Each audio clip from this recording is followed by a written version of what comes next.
कहते हैं कि बिना किसी निस्वार्थ भाव से कोई कर्म किया जाए तो प्रकृति किसी न किसी रूप में हमें देर से ही सही परंतु उसका रिटर्न देती है।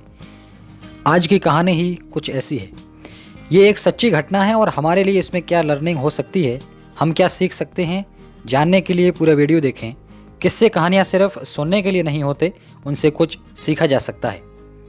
दरअसल बिहार राज्य के गया जिले में लौंगी भुइया नाम के एक शख्स ने 30 सालों की कड़ी मेहनत से केवल फावड़े और कुदाल से 3 किलोमीटर लंबी नहर खोद डाली। आखिर लौंगी भुइया के दिमाग में ये विचार आया कैसे? आइए एक नज़र इस पे भी डालते हैं। 1990 के दशक में बिहारी रोजगार की तलाश में अपने गांवों को छोड़ शहर की ओर पलायन कर चुका था।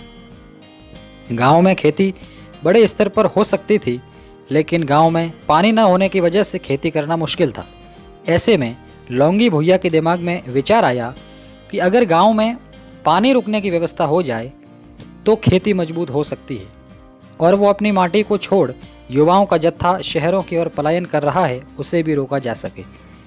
उस दिन से इस शख्स ने फावड़ा अपने कंधे पर उठाया और आज 3 दशक बाद यानी 30 वर्षों के अथक प्रयास और मेहनत से 3 किलोमीटर लंबी, 5 फीट चौड़ी और 3 फीट गहरी नहर खोद डाली।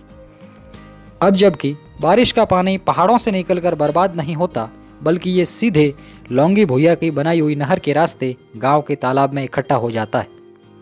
लौंगी भुइया को शुरुआती दिनों में घर वालों से ताने सुनने पड़े, आस पड़ोस के लोगों ने भी उन्हें पागल कहा, लेकिन जैसा कि महान क्रांतिकारी सुखदेव ने कहा था कि इन्हीं बिगड़े दिमागों में खुशियों के लच्छे हैं, हमें पागल ही रहने दो, हम पागल ही अच्छे हैं। उसी प्रकार लौंगी भी अपने पागलपन में मस्त रहे और आने वाली पीढ़ी के लिए नए जीवन को आकार देते रहे। ऐसे कर्म योद्धा को सलाम। उनकी इस कड़ी मेहनत से प्रभावित होकर आनंद महिंद्रा ने लौंगी को एक ट्रैक्टर भेंट किया। इस कहानी में हमारे लिए क्या लर्निंग है? Consistency is the key of success. निरंतर लगातार प्रयास ही सफलता की कुंजी है। चाहे कितना ही बड़ा लक्ष्य क्यों न हो, अगर लगातार बिना किसी रुकावट के दृढ़ निश्चय से लक्ष्य की ओर बढ़ा जाए तो नामुमकिन जैसी कोई चीज़ नहीं है। जो काम हम कर रहे हैं उसका उसी रूप में बना रहना बहुत ज़रूरी है, तब हम किसी तय लक्ष्य पर पहुंचने में कामयाब होंगे। लौंगी भुइया की इस संघर्ष भरी यात्रा से आपने क्या कुछ सीखा, कमेंट बॉक्स में हमें ज़रूर बताएं। वीडियो देखने के लिए बहुत बहुत धन्यवाद।